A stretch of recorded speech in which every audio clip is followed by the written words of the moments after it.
Once in a while, it feels like I got a stick stuck in the back of my throat.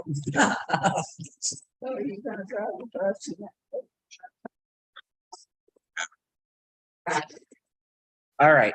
So Then we're starting at 19. starting at 19. So if you'll recall, we mentioned last time that what we're going through right now is a level of review of everywhere they traveled. Okay. So Moses is basically setting up a from them leaving Sinai, what happened as they left Egypt and all of that. And then in verse 19, we come to the point where they failed to enter the land. Yeah. Okay. So it says, then we set out from Horeb and went through all the great and terrifying wilderness that you saw on the way to the hill country of the Amorites, as the Lord our God commanded us. And we came to Kadesh Barnea. And I said to you, you have come to the hill country of the Amorites, which the Lord our God is giving us. See, the Lord God has set the land before you. Go up, take possession, as the Lord, the God of your fathers, has told you. Do not fear or be dismayed. Now, we did mention last time that there's some information within this that is not given to us in Exodus or in Numbers, actually. Hey, so Moses says, okay, time to go in. And then they come near and say, let us send men before us, that they may explore the land for us and bring us word again of the way by which we must go and the cities into which we shall come. Okay. And they're talking about the first time, right? Yes, this is the first time. So send spies. Send spies, and that's when they came back and everybody. Now, in Numbers, it says that God told him to send them. So what appears to be the case is that the people come, we would really like you to send spies. So he went and inquired of the Lord and said, okay, yeah, do that. Go ahead and send spies. Okay. Which God knew that was going to cause them to stumble even more, probably. Well, I mean, so that seemed good to me. And so I took 12 men from you, one from each tribe. And they turned and went up into the hill country and came to the valley of Escol and spied it out. And they took in their hands some of the fruit of the land and brought it down to us and brought us word again and said, it is a good land that the Lord is giving to us. Yet you would not go up, but rebelled against the command of the Lord your God. Now, who is that rebelled? The people. You murmured in your tents. Because the Lord hated us, he's brought us out of the land of Egypt. Okay. And given us to give us to the hands of the Amorites to destroy us. Where are we going up? Our brothers have made our heart melt, saying. Okay, so now watch. Moses he's laying this out in a very specific way, and it's important that we get this. It says, I sent the spies because you asked me to. Yeah. And they came back and said, boy, the land is incredible. Great. Got this. Now, remember, he's talking to the next generation. About what so none of these were all kids at this moment. Right. Everybody who was over age 20 at this story in Numbers are now dead. Except for Moses, Joshua, and Caleb. Yeah. Okay. So he is retelling the story, and he's doing it in a very realistic way. He's saying, they said it was a good land, but you didn't obey. You said, well, what we heard was not that it was a good land. What we heard was them saying, this people are greater and taller than us, and their cities are great and fortified. And besides, we have seen the sons of the Anakim there, which is a group of giants. Okay, so watch how he's playing it. I brought you to the point to go in. I said, go in. You said, well, first let's spy out the land. Okay. They come back carrying all this produce, all this fruit, all these goodies. It's a great land. But they say, but the guys inside are big and the cities are really heavily fortified. And you took that to mean, well, God isn't big enough to take it.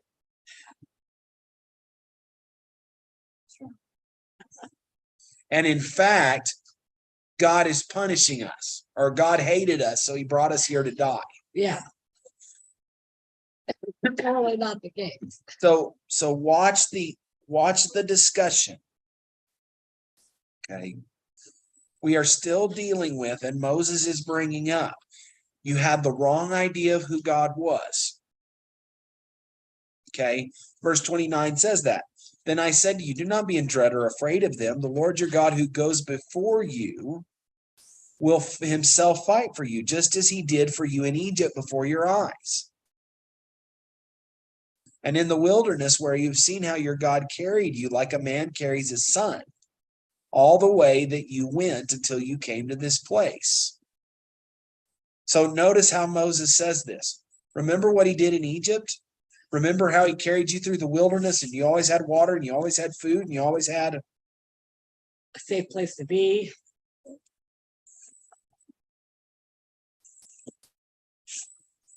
okay. But then they say, but you would not listen. So yet, in spite of this word, you did not believe the Lord your God, who went before you in the way to seek out a place to pitch your tents. In fire by night and in cloud by day to show you by what way you should go. So then he goes on, and the Lord heard your words and was angered, and he swore. Okay, now remember, he swears by himself.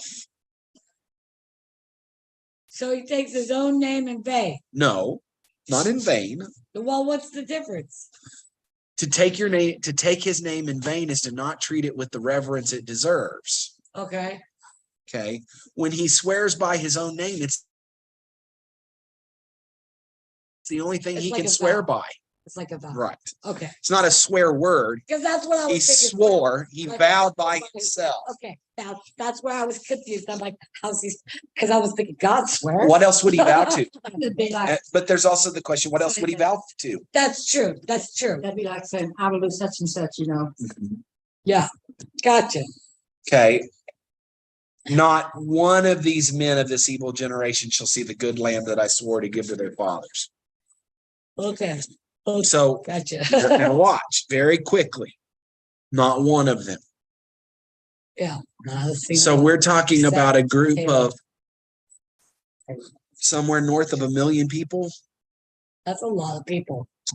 and everybody over the age of 20 dies. Yep.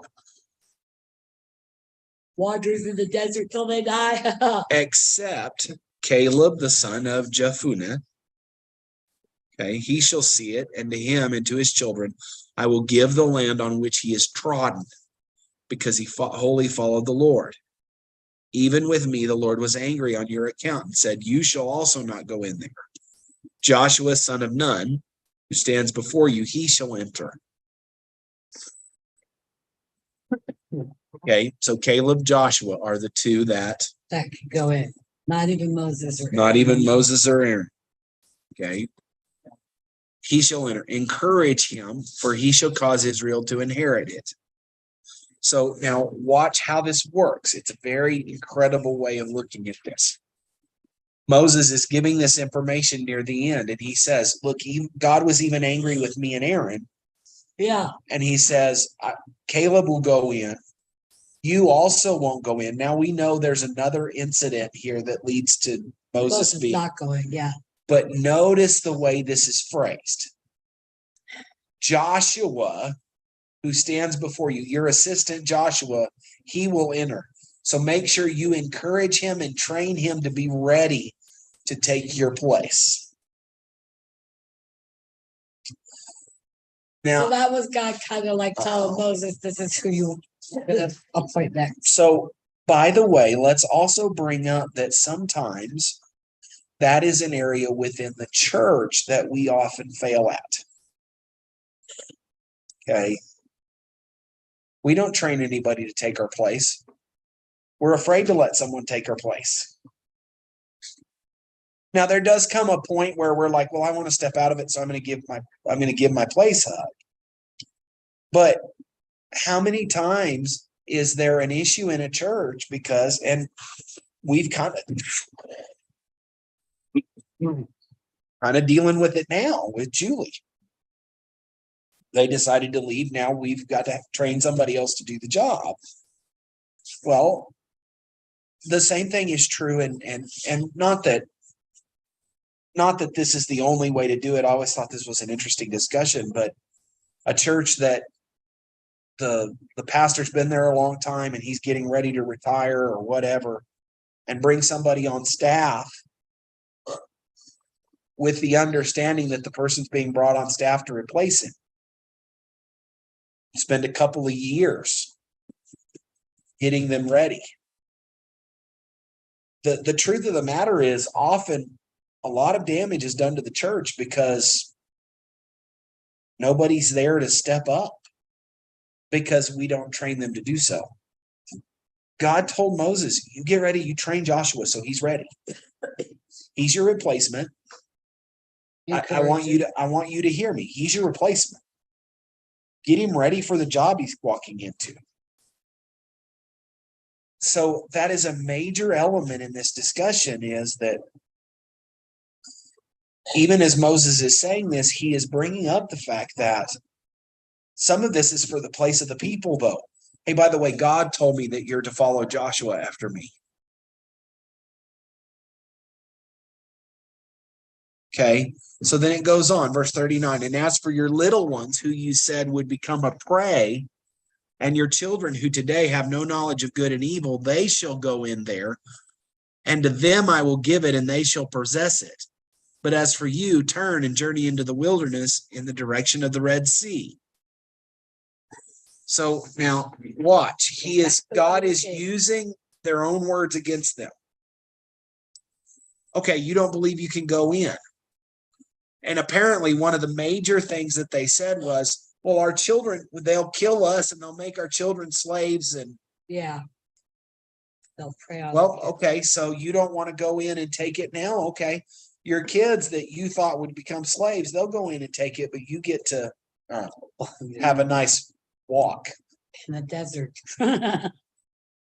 Okay. That would So then verse 41 goes on, then you answered me, we have sinned against the Lord. We will go up and fight, just as the Lord had commanded us.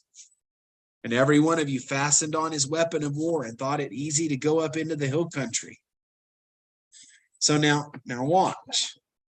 This is the element here. God wanted to walk them in. They refused to go in. God chooses to punish them, and then they go, oh no, we'll go. Just like a kid, it's like, I'm gonna take your phone. Oh, I'll do it now. I'll do it now. Yeah. Just like kids. But notice what God says is, now say to them, don't do it, because I'm not going with you. Okay, we'll do it. Do not go up or fight, for I am not in your midst, lest you be defeated before your enemies. So I spoke to you, and you would not listen, but you rebelled against the command of the Lord and presumptuously went up into the hill country. Then the Amorites who lived in that hill country came out against you and chased you as bees do, and beat you down in Seir as far as Hormah. And you returned and wept before the Lord, but the Lord did not listen to your voice or give ear to you. So you remained at Kadesh many days, the days that you remained there. Okay. So chapter 2. Then we turned and journeyed into the wilderness in the direction of the Red Sea, as the Lord told me. So they're going backwards, by the way. Yeah, back the way they came. So, and for many days we traveled around Mount Seir. Then the Lord said to me, you have been traveling around this mountain country long enough. Turn northward and command the people. You are about to pass through the territory of your brothers, the people of Esau, who live in Seir, and they will be afraid of you. So be very careful. Do not contend with them, for I will not give you any of their land. No, not so much as for the sole of the foot to tread on. Which is why they said they couldn't walk through, right? Well, no, this is not that particular. This is not that particular one. But what it's saying though is, so now you're going to travel through your your Brother's brother's land. So the descendants of Jacob's brother. Yeah, Okay. And he says, look, don't try to contend for any of it because I won't give it to you. yeah. It's their land. I gave it to them. Castro and leave them alone. Pay for what you eat. I mean, that's exactly how it goes. You shall purchase food from them with money that you may eat, and you shall also buy water from them with money that you may drink. For Where'd the they get their money? well, they walked out with Lots of money. bunches of gold.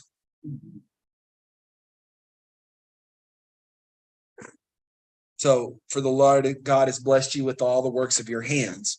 He knows you're going through this great wilderness.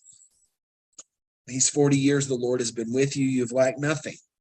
So we went on away from our brothers, the people of Esau who live in Seir, away from the Arabah road, from Elath to Ezion Geber.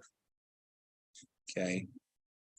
So then, as we turned and went in the direction of the wilderness of Moab, the Lord said to me, do not harass Moab or contend with them in battle, for I will not give you any of their land for a possession, because I have given Ar to the people of Lot. So this is Abram's nephew. Okay. Okay. And says that Emim formerly lived there, a people great and many, as tall as the Anakim. So another group of giants. Okay. Mhm. So, like the Anakim, they are also counted as Raphaim, but the Moabites called them Emim. The Horites also lived in Seir formerly, but the people of Esau dispossessed them and destroyed them from before them and settled in their place, as Israel did to the land of their possession, which the Lord gave to them. It says, now rise, go over. So we get a little bit of history here. Okay. Of how the children of Esau got the land they're in and all of that. Yeah. Okay. Now rise, go over the brook Zered. So we went over the brook Zered. And the time from our leaving Kadesh Barnea till we crossed the brook of Zered was 38 years, till the entire generation, that is, the men of war, had perished from the camp, as the Lord had sworn to them. For indeed, the hand of the Lord was against them to destroy them from the camp until they had perished. Okay. So as soon as all the men of war had perished and were dead from among the people, the Lord said to me, okay, today you are to cross the border of Moab at Ar. And when you approach the territory of the people of Ammon, do not harass them or contend with them, for I will not give you any of the land of the people of Ammon as a possession, because I have given it to the sons of Lot for a possession. Okay. It is also counted as the land of Raphaim. Raphaim formerly lived there, but the Ammonites call it Zamzummim. People great and many, tall as the Anakim. But the Lord destroyed them before the Ammonites, and they dispossessed them and settled in their place. Okay, as he did for the people of Esau who lived in Seir when he destroyed the Horites before them, and they dispossessed them and settled in their place even to this day. As for the Avim who lived in the villages as far as Gaza, the Caphtorim, who came from Caphtor, destroyed them and settled in their place. Rise up, set out on your journey, and go over the valley of Arnon. Behold, I have given into your hand Sihon the Amorite, king of Heshbon, and his land. Begin to take possession and contend with him in battle. This day I will begin to put the dread and the fear of you on the people who are under the whole heaven, who shall hear the report of you and shall tremble and be in anguish because of you. So notice, they do all of this wandering. And during that wandering, they pass through the land or around the land of 3 or 4 of their brothers. Yeah. Okay. And they're not to take anything. And then suddenly they come to this point and he says, okay, now Sihon, okay, who is an Amorite. Okay. Now, this is kind of a discussion here. The Amorites are another of the group of Canaan. They are not related to, they are not Semitic. Okay. Okay. By the way, to give you what that word means, Semitic means they're from the descendants of Shem. Okay, so Okay. Noah's three sons, you have Okay, Shem, Ham, and Japheth. yeah. So Semitic would Japheth. be, Japheth tends to be Europe. okay, Ham is the Canaanites, the Egyptians, and some in that area. Okay. Okay, and Shem is the Babylonians, the okay. okay.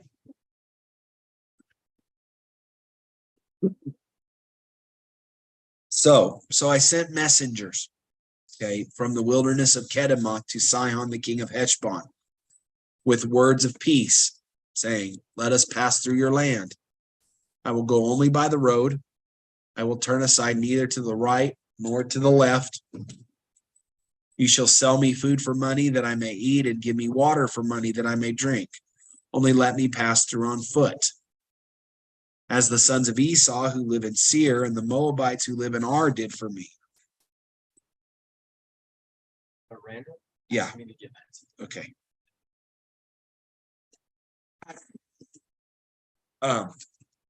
So as the other people have allowed me to go until I can go over to the Jordan to where I'm going. Okay. But Sihon refuses, would not let us pass by him, for the Lord your God hardened his spirit and made his heart obstinate, so that he might give him into your hands, as he is this day. And the Lord said to me, behold, I have begun to give Sihon and his land over to you.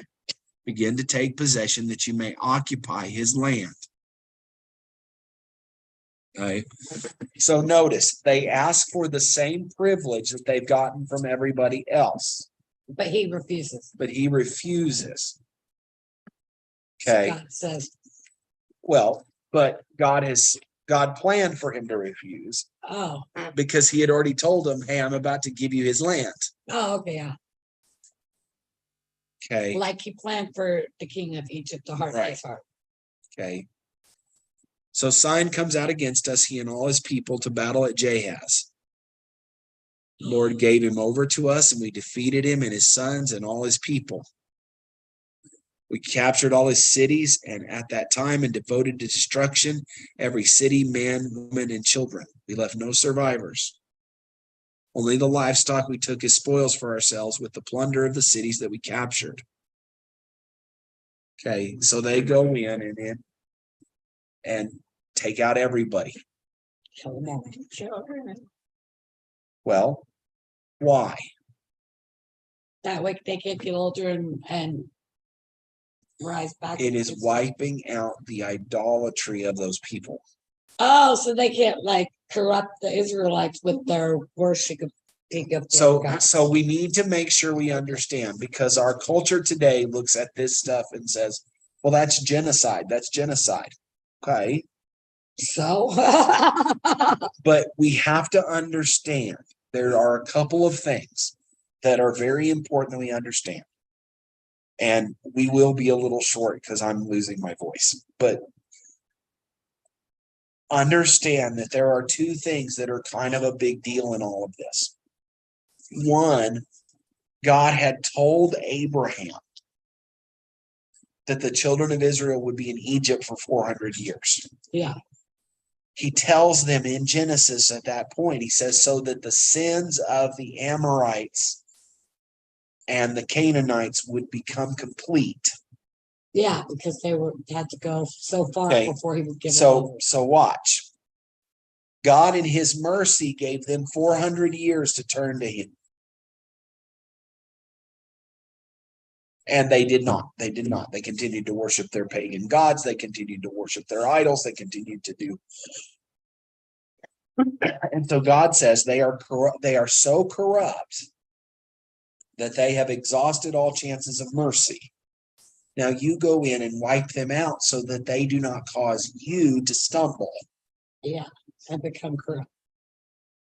Okay. So what actually happens? Well, in this case, they do what God said. But later they stop doing what God said. And they get themselves in trouble over it. Okay. So, see, but it still goes on in the same discussion here. From Aror to which is on the edge of the valley of Arnon, and from the city that is in the valley as far as Gilead, there was not a city too high for us.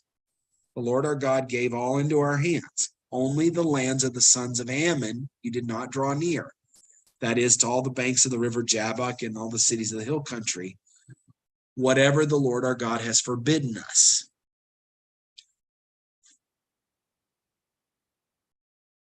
Okay. So understand that at this point they are being Obedient. right. God is moving. But, and let me make sure you say this. The point is that God is doing a mighty work. Okay. So they refused to go into the land and they ended up wandering for 38 years. And then God says, okay, now I'm going to start making the people afraid of you.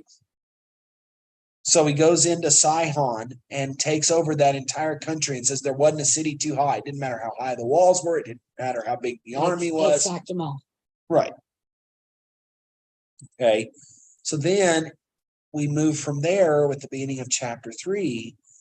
Then we turned and went up the way to Bashan. Og, the king of Bashan, came out against us, he and all his people.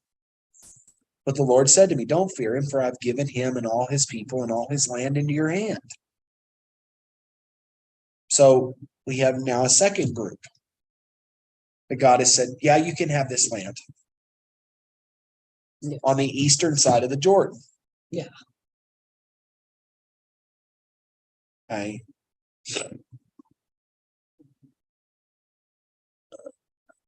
And you shall do to him as you did to Sihon, the king of the Amorites, who lived at Heshbon.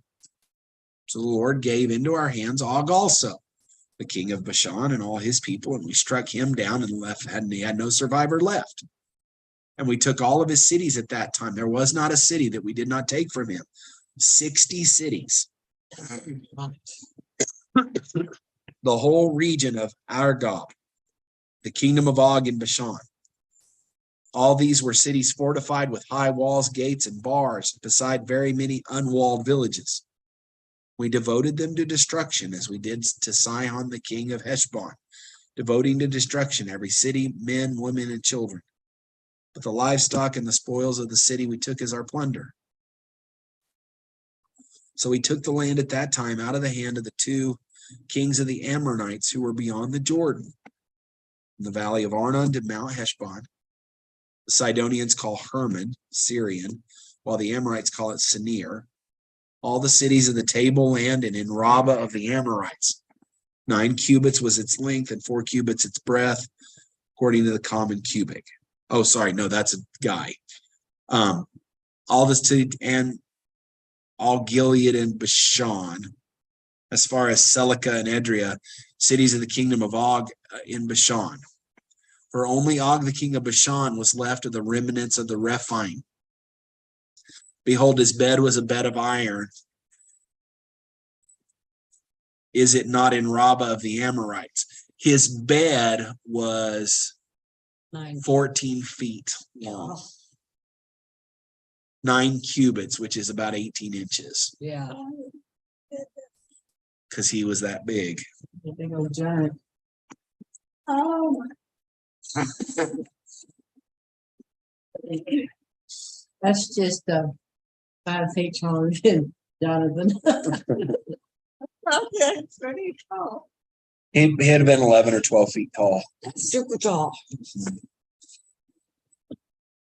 So when we took possession of this land at that time, I gave to the Reubenites and the Gadites the territory beginning at Aror, which is at the edge of the valley of the Arnon, and half the hill country of Gilead with its cities.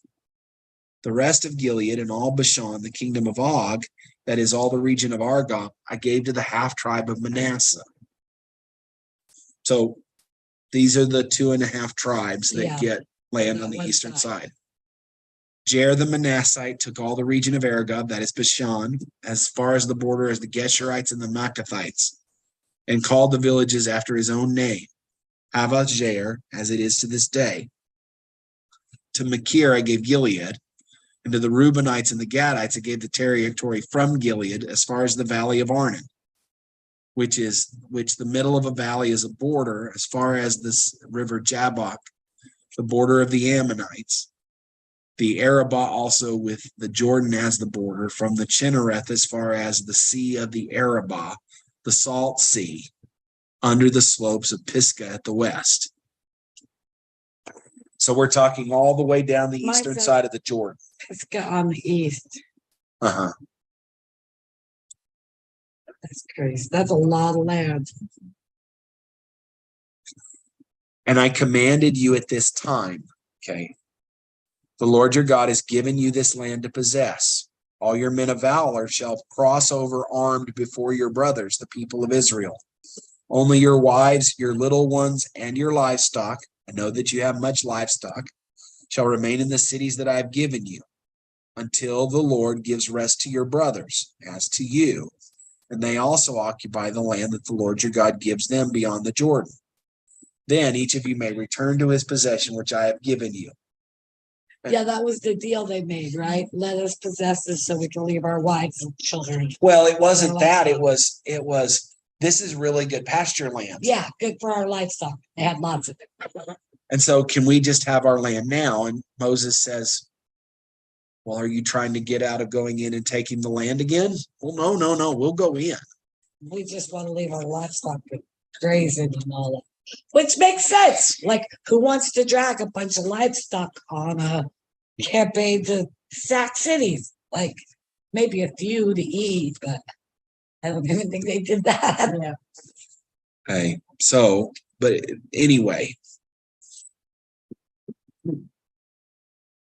I commanded Joshua at that time, your eyes have seen all that the Lord has done, all that the Lord your God has done to these two kings. So will the Lord do to all the kingdoms into which you are crossing. You shall not fear them, for it is the Lord your God who fights for you. So notice it tells us there is another issue in the sacking of these two areas. Yeah. Is to give Joshua confidence that God is God going is to with work. Okay. Now, let me finish this chapter. We'll finish chapter 3 and then we'll stop. And I pleaded with the Lord at this time, saying, O Lord God, you have only begun to show your servant your greatness and your mighty hand. For what God is there in heaven or on earth who can do such works and mighty acts of yours?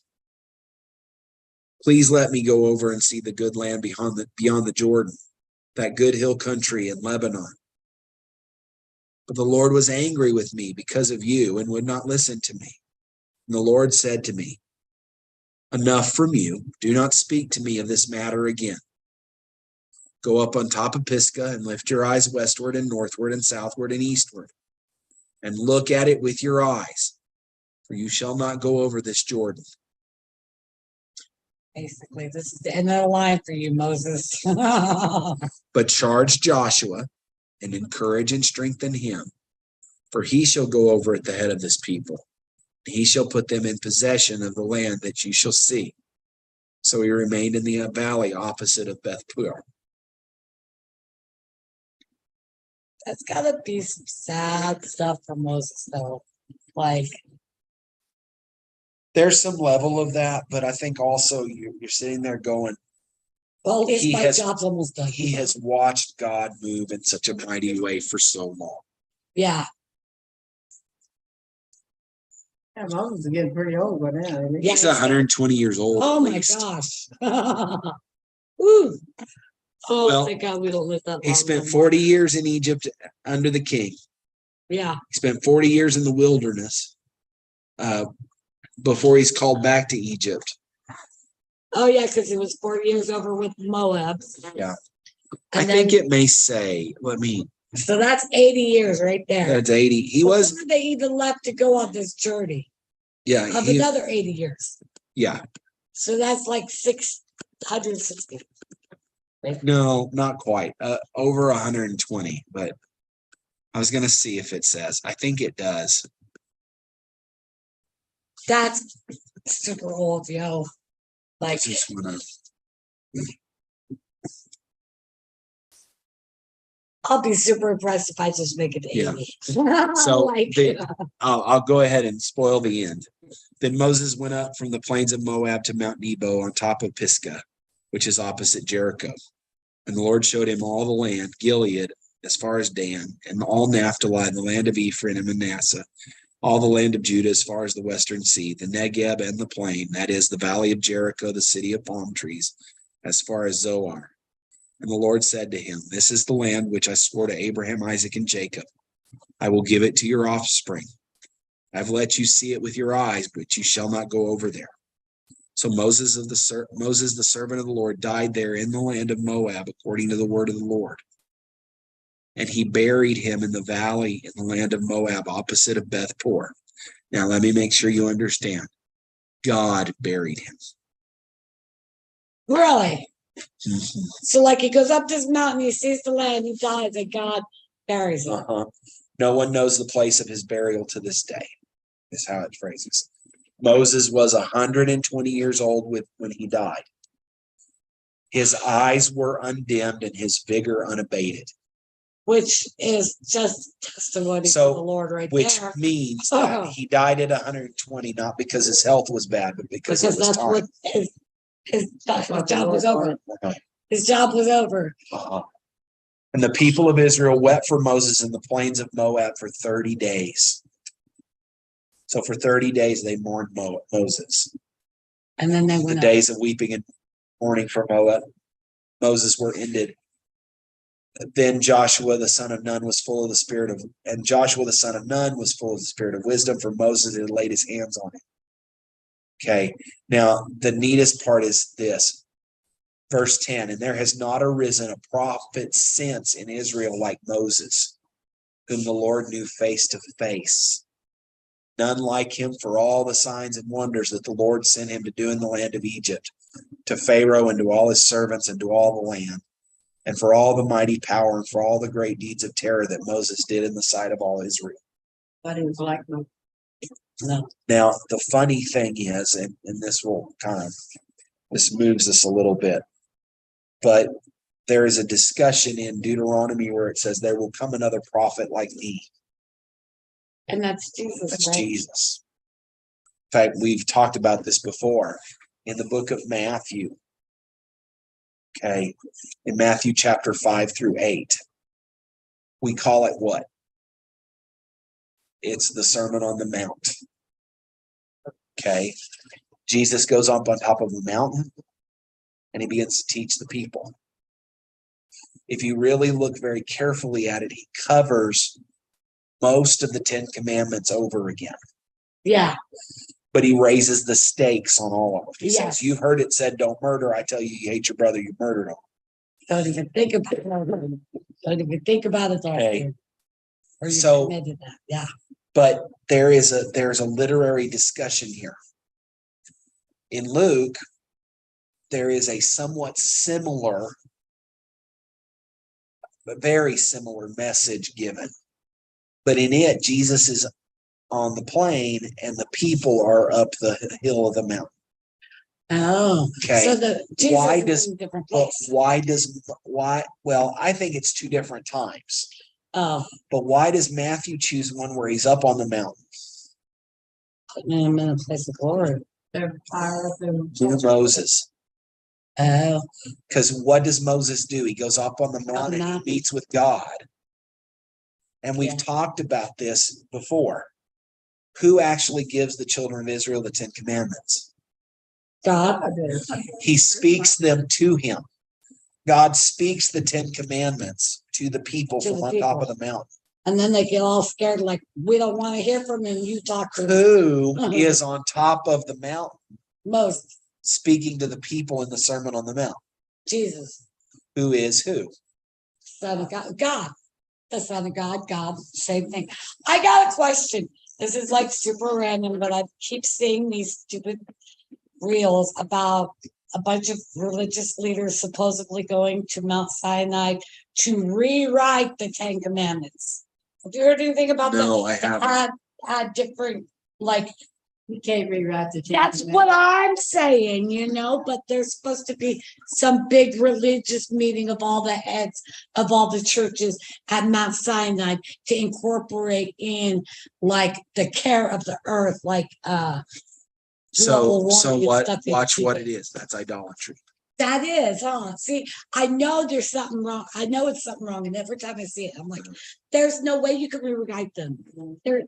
God gave them to us. There's like all these people are not talking to God to get the say. No, this just doesn't make no sense. That's why I was asking. Nope. Because it does not sound right to me. No, it's not. I can guarantee you it's not. All right.